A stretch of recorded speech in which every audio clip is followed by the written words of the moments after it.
정신병에 걸린 한 여성 환자가 무심코 부른 찬송소리였습니다. 이 찬송을 듣고 있다 보니까 그의 마음속에 이런 생각이 불현듯 일어났다고 합니다. 맞아. 아무 때나 어디서나 주님이 날 지켜주시는데 내가 뭘 걱정하고 여기에 낙심해서 앉아있는가 하는 성령의 음성을 듣고 그 자리에서 뻘떡 일어나서 힘과 용기를 얻고 즉시 정신병원에서 나왔다고 합니다. 그리고 그가 뭘 했느냐? 조그마한 포장마차를 열었습니다. 무슨 포장마차냐? 값싼 닭고기를 이리저리 튀기면서 자신만의 요리법을 발전시켜 나갔습니다. 그러자 사람들이 이 닭튀김을 맛보려고 인산인해로 몰려들기 시작했습니다. 전혀 예상하지 못한 일이에요. 그 후 계속해서 분점을 열고 국제적인 판매망을 구축해 나갔습니다. 그 사람이 바로 켄터키 프라이드 치킨 KFC 주인공입니다. 그 주인공은 커넬 샌더스입니다. 놀라지도 않네요.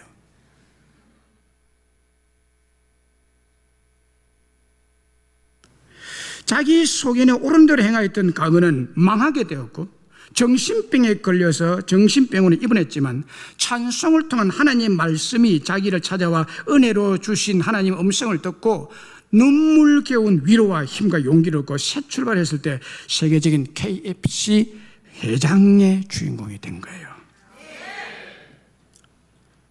끝으로 여러분, 자기 소견을 이기고 죄와 사망의 법을 이길 수 있는 하나님의 큰 은혜의 축복은 어떻게 받을 수 있습니까? 예배 중에 선포되는 지혜 있는 자의 말씀을 잘 들으셔야죠. 잘 들으셔야죠. 귀를 기울여 집중해서 들으셔야 됩니다.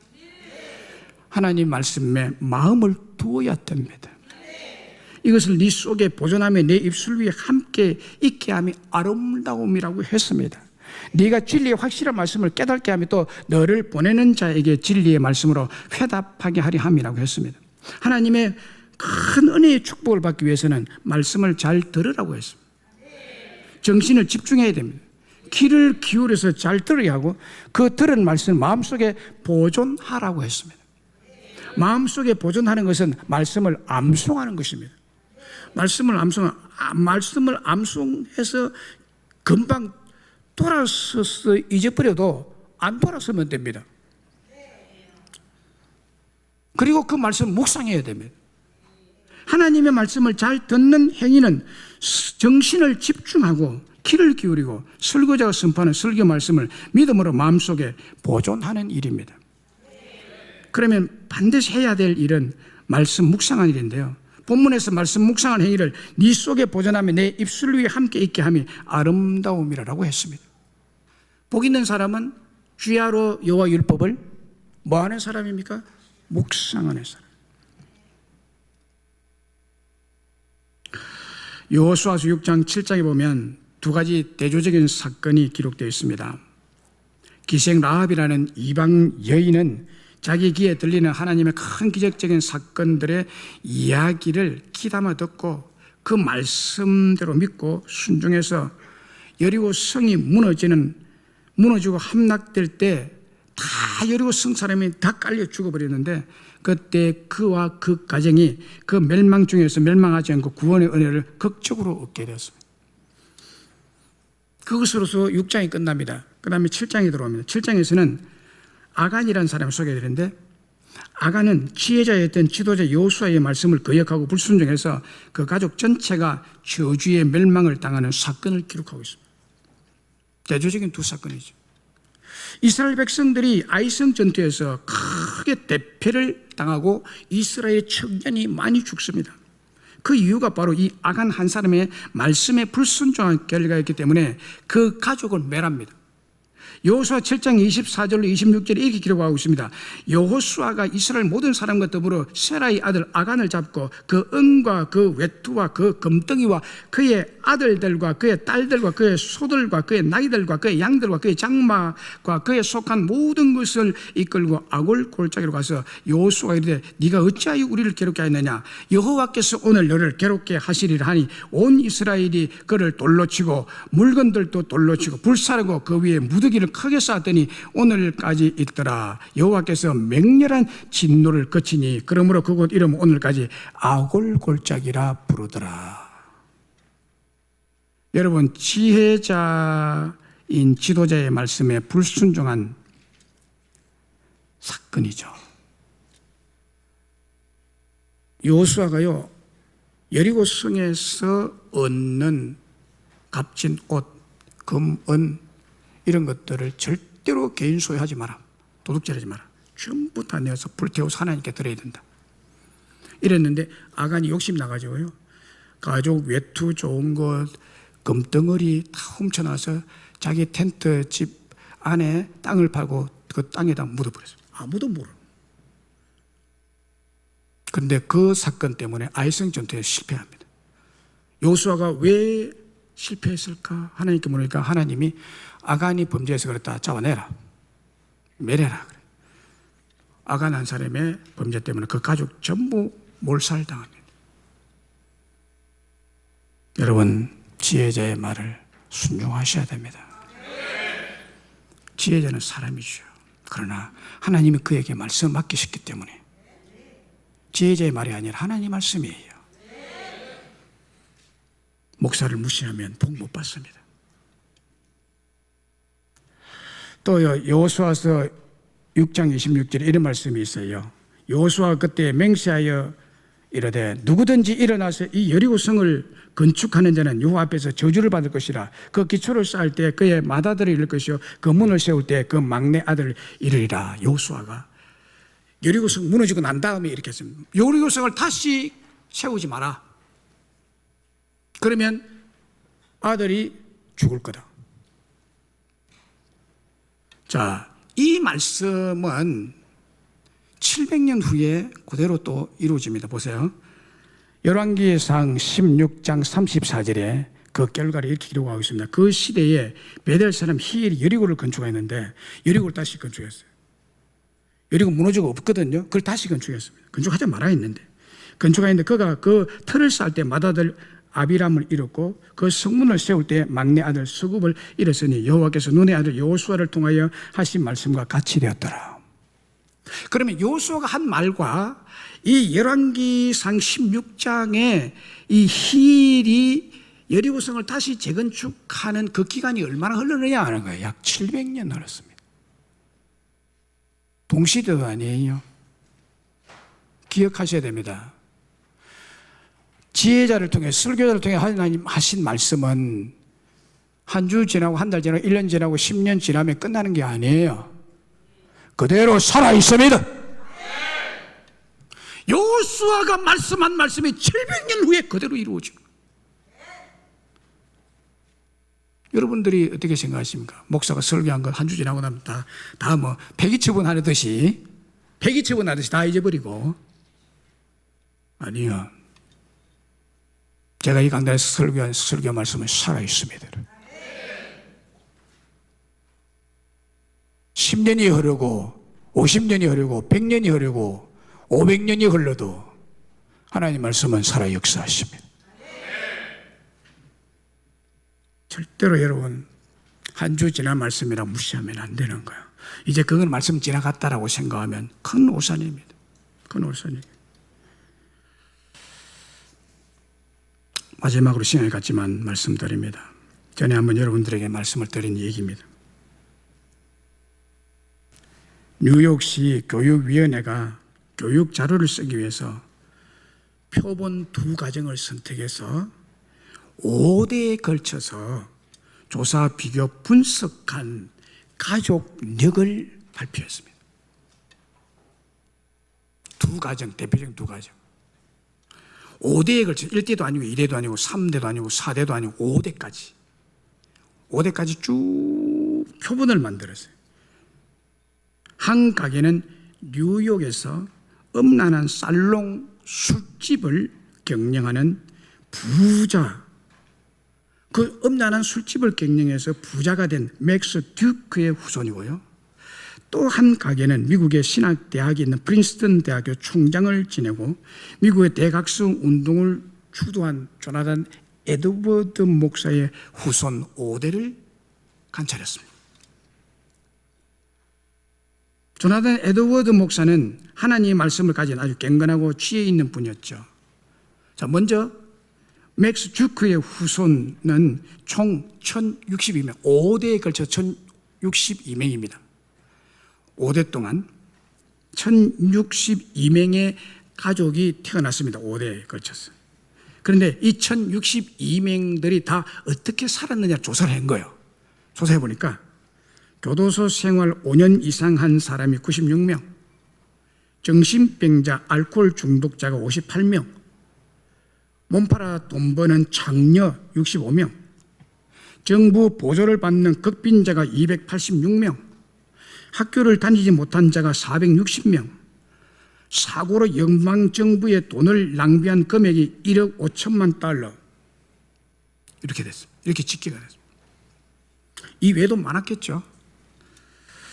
그런데 조나단 에드워드의 후손 896명인데 5대에 걸쳐서 낳은 자녀들이 896명인데 그 중에 이들이 어떤 삶을 살았느냐. 대학 총장이 13명, 대학교 학장이 66명, 유명한 신문 주필관, 논설위원과 문학가가 75명, 주지사가 3명, 상하원 의원이 4명, 부통령이 1명, 큰 사업가가 73명, 판사, 검사, 변호사가 103명, 의사가 96명, 발명가가 21명, 선교사나 목사가 116명, 그 외에도 유명한 분들이 많았다고 합니다.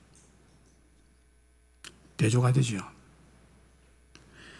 맥스 듀크 가정의 안타까움은 예수를 믿지 못하고 교회를 출석하지 못함으로 묘락과 진리, 지식과 형통의 아름다운 진리의 말씀을 못 듣고 지냈다는 그 가문입니다. 비참하죠. 비참하죠. 자녀들이 훨씬 많았지만은 성공자가 한 명도 없습니다. 맥스 듀크 가정에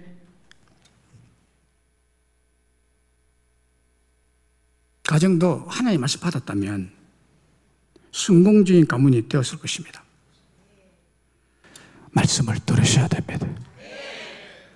예수님 주신 생명의 양식, 생수의 말씀을 먹고 마셨다면 맥스 듀크 가정도 성공과 축복의 가정으로 그 자녀들이 잘 됐을 것입니다. 그런데 여러분, 가정에요, 가장 대단히 중요합니다.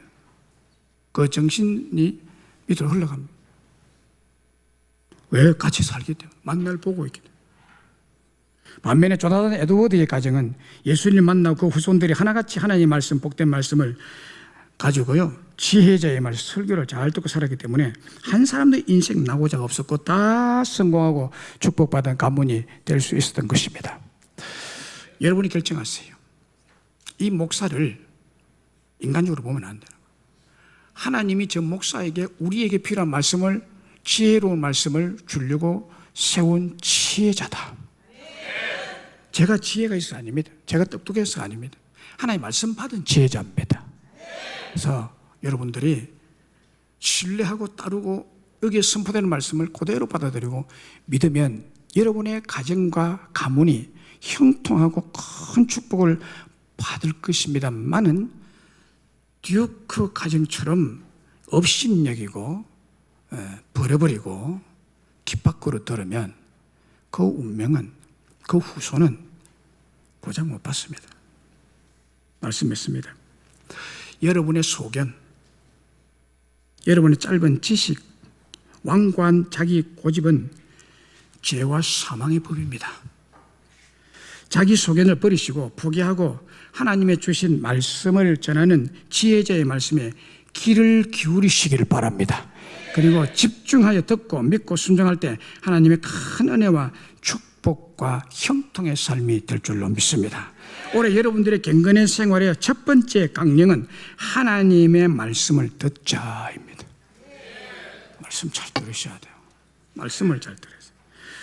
제가 전하는 이 설교를 여러분들이 순종하고 하나님 말씀처럼 받고, 말씀이니까 하나님 말씀이죠. 말씀처럼이 아니라 하나님 말씀을 받으면 여러분과 여러분의 가족들에게 큰 은혜와 축복이 임할 것입니다. 그러나 그 반대는 은혜가 없고 축복도 없는 저주의 심판이 기다리고 있다는 사실을 꼭 기억하셔야 됩니다. 기억하셔야 됩니다. 빈말이 아닙니다. 이 설교자를 오늘 본문에서는 지혜자로 부르고 있습니다. 여러분들은 반드시 지혜자인 이 목사의 설교 말씀을 하나님께 주신 말씀으로 받고 믿음으로 순종하셔서 큰 은혜와 축복을 다 받아 누리시기를 주의 이름으로 축원합니다.